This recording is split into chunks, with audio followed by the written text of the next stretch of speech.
need to teach men not to do this, men not to do that, right? Yeah. Yeah. I'll be like, okay, cool, but then statistically speaking, the types of men that do these types of stuff come from single parent homes, right? Yeah. Statistically speaking, not all of them, but we just look at statistics, right? Yeah. And who's raising these men?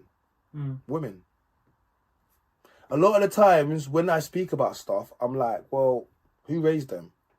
When we're looking at the kids now that are doing all the stabbings, that are doing all the crime, statistically speaking, most of them come from single parent homes, yeah? Single mother homes, right? Who's raising them?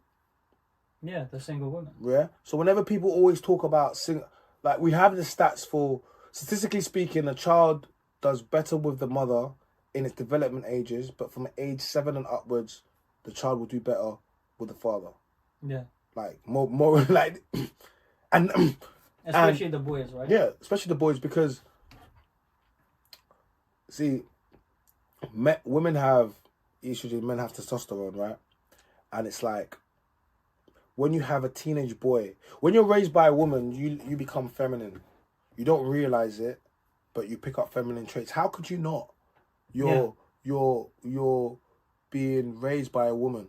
If you raised by a man, no matter how feminine he tries to make you, at some point you will pick up masculine traits. Yeah. You know what I mean? Because he's your father. So And when you have teenage boys that have been over feminized, yeah, and they're dealing with their emotions in that pivotal point of their life, and their brain doesn't, you know what I'm trying to say? I remember what it feels like to be a teenager. Yeah.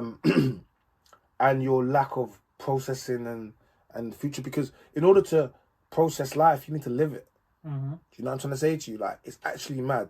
And it's like, at that pivotal point, there's no man there to teach them how to control your emotions. So when you have a young man that is in his feminine energy, even though he's masculine and dealing with testosterone, what happens? He reacts emotionally, which is a feminine trait, and that can make you strike out and do something. You know, when people do the mad thing, like, bruv, well, how could this is used? It's because they don't have no brain processes, so they're gonna be doing a mad thing on the high road, and then they're gonna go jail. Put that kid in for jail long enough, watch, they're gonna change their life. Yeah. Because they're gonna have enough time to process and look at the dumbness and look at what put them in that scenario. Yeah. Because they wasn't taught it. And then they can understand that it's because they had an emotional reaction to what they were and going women through. don't understand. And they didn't have the guy there to kind of ground them and be like, okay, this is how you don't carry yourself. Because if you do carry yourself like this, then there will be consequences, because men teach boys that there are consequences to your actions. Yeah. And that's ultimately... And you know what? To be honest with you, a single mom isn't really that able to discipline a boy at a certain age. Yeah, I remember like, my parents were still together because my dad's job, my dad was a diplomat and the Cameroon embassy, so he was always back and forth. Yeah. So I'm gonna check the camera. Karen. He was always back and forth. So it was like, essentially, I was raised by a single mother, because you are if the father is not directly in the home to implement discipline and for you to see him, then you are a single mother.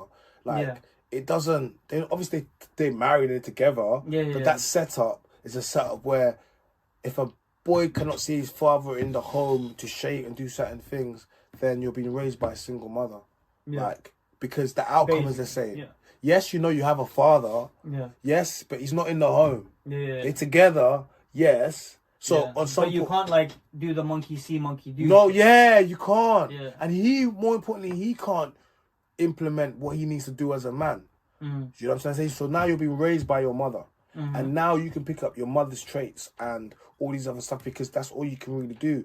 You would think that, I say this all the time, like, you would think that the guys that were raised by single mothers, they would go on to be the epitome of what it is to be a good father. They would go on to get married. If that's what you prescribe to, they would go on to, stick by their woman, but most of the time, not all of the time, they just go on to create the exact same thing they were brought up in. They go on and create single mothers. Even though their mum was a single mother. You would think that You would think that would scare them away from doing it. Yeah, you would think that but no, they go and create the exact same thing they come from. Yeah. Exact same thing. So when people talk about sin, and they seem to think I hate single moms, I don't. I really don't. I just want. But you understand that that's where the problem stems Yes, from. It does. Because then it creates these people who are, whether it's their fault or not, more problematic and less equipped to counteract that fact. Like, and people having babies with people, it's just we have a lot of broken homes. Yeah. We have a lot of women that are outside trying to date again with kids. Yeah. And it's just. And you do feel sorry for them.